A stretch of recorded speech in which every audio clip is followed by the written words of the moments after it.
Hello friends, CKD stock market news channel में आप सभी का स्वागत करता हूं। देखिए, अगर आप चैनल पर पहली बार विजिट कर रहे हैं तो चैनल को सब्सक्राइब कीजिएगा। मेरे मित्र, आज मैं आपके सामने एक मिड कैप कैटेगरी के म्यूचुअल फंड्स की बात कर रहा हूं। बहुत ही धमाकेदार तरीके का म्यूचुअल फंड है ये और रिटर्न भी ज़बरदस्त दे रहा है अपने इन्वेस्टर्स को। अब किसी को अगर विश्वास नहीं है कि रिटर्न किस तरीके से दे रहा है, और मेरा मानना है होना भी नहीं चाहिए विश्वास, जब तक पहले इस्तेमाल और फिर विश्वास ना करें तब तक। तो मेरा तो यही मानना है, सिर्फ पहले एक छोटी सी एसआईपी, चाहे वो 100 रुपये से स्टार्ट करें, चाहे वो 50 रुपये से स्टार्ट करें, 10 रुपये से स्टार्ट करें, कहीं से भी स्टार्ट करें, डिपेंडिंग अपन द सिचुएशन की मिनिमम एसआईपी का अमाउंट कितना है। ठीक है, तो एक छोटी सी एसआईपी डाल के स्टार्ट करो, 2-4 महीने तक उसको ट्रैक करो। और एग्जांपल के तौर पे साथ ही साथ 1-2 म्यूचुअल फंड्स का ऑल्टरनेट आप और ढूंढ लो कि देखो कि 2-3 मिड कैप कैटेगरी के म्यूचुअल फंड में पैसा डालो, एक एसआईपी कर दो, 1-2 महीने तक उसको ट्रैक करो, जो भी रिटर्न अच्छा दे दैट मीन्स कि वो फंड अच्छा है। तो इस तरीके से अगर आप इन्वेस्ट करेंगे तो लॉन्ग टर्म में आपको फिर शायद किसी फाइनेंशियल एडवाइजर से पूछने की जरूरत पड़े, और अल्टीमेटली आपका पर्पस क्या है, शेयर मार्केट के अंदर म्यूचुअल फंड के माध्यम से पैसा डालना, वो पूरा हो जाएगा। और क्या चाहिए इन्वेस्टर को। ठीक है, तो आज मैं आपके सामने बात करने जा रहा हूं कि ये मोतीलाल ओसवाल का, ये जो है मोतीलाल ओसवाल का मिड कैप फंड है, किस तरीके से रिटर्न बना के दिया है, क्या इसका एक्सपेंस रेशियो है, फंड मैनेजर कैसे हैं, नेट एसेट वैल्यू की बात करेंगे तो 80 रुपए का है। एक साल में रिटर्न की बात करेंगे तो भाई साहब 43% का CAGR, भाई साहब एक साल में 43% का CAGR।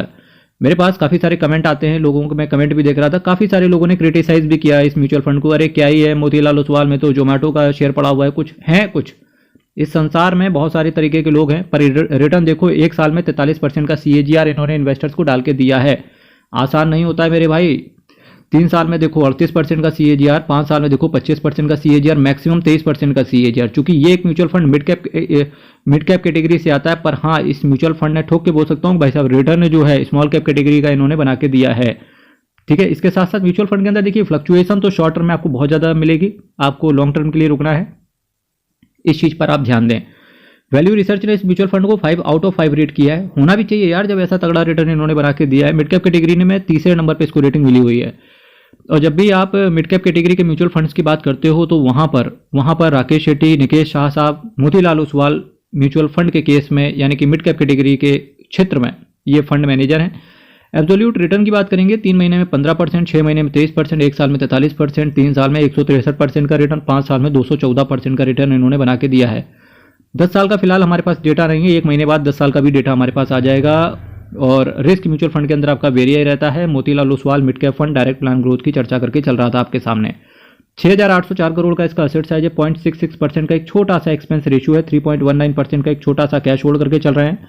Nifty mid cap 150 total return index को ये बेंचमार्क की तरह फॉलो करते हैं। प्लान आपका ग्रोथ है, 15 दिन के अंदर निकलने की कोशिश करोगे तो इस केस में 1% का आपसे एग्जिट लोड आ जाएगा। अब अगर मैं यहाँ से बात करने की कोशिश करूँ तो किन किन सेक्टर्स में पैसा पड़ा हुआ है इन्वेस्टर्स का, तो देखिए सबसे ज़्यादा जो इन्होंने टारगेट किया है, technology, financial, automobile, services, chemical, capital goods, construction, metals and mining, health care, consumer discretionary, material और कम्युनिकेशन। ये कुछ सेक्टर है जहाँ इन्वेस्टर्स का पैसा पड़ा हुआ है। बात करेंगे किन किन शेयर्स के अंदर इन्वेस्टर्स का पैसा है, तो देखिए आप Jio financial services, persistent system, Zomato, NIT technology, CG power, prestige estate, Deepak nitrite, Cholamandalam, Balkrishna industries, escort Kubota, KPIT engineering, APL Apollo, Navin fluorine, tube investment of India, max health care, Dixon technology, the Phoenix, Voltas, Usha Martin, Mphasis, Vedant fashion, Ipca laboratories, AU small finance bank, Polycab India का share अभी कुछ suppressed होते हुए देखने को मिला 1-2 दिन पहले। सिंपल सी बात थी, IT डिपार्टमेंट की रेट जो पड़ी थी। Tata technology, astral limited, JK cement, idea forge, Tata communication, Jupiter life hospital limited, ये कुछ शेयर हैं जहां इन्वेस्टर्स का पैसा पड़ा हुआ है। ये रही बात जो मैंने आज आपके सामने मोतीलाल ओसवाल के मिड कैप फंड के बारे में बताया। इसका ऑल्टरनेट अगर मैं बताऊं तो HDFC का mid cap opportunities fund, SBI का मिड कैप, एक्सिस का मिड कैप, इसके साथ साथ आप देख सकते हो किसका मिड कैप, DSP का मिड कैप। ठीक है, तो ये म्यूचुअल फंड्स के कुछ ऑल्टरनेट हैं। क्वांट का मिड कैप हो गया, यहाँ पर आप एक बार नज़र जरूर देखिएगा।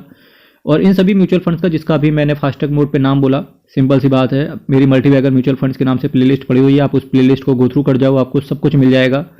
मेरे भाई चैनल को सब्सक्राइब कीजिएगा, वीडियो को लाइक कीजिएगा। मेरे से पर्सनल बात करनी है तो व्हाट्सएप नंबर यूट्यूब के अबाउट सेक्शन में लिखा हुआ है, आप वहां से मेरे से डायरेक्ट कनेक्ट कर सकते हैं। हर हर महादेव, अयप्पा शरणम, हरि शरणम। बहुत बहुत धन्यवाद।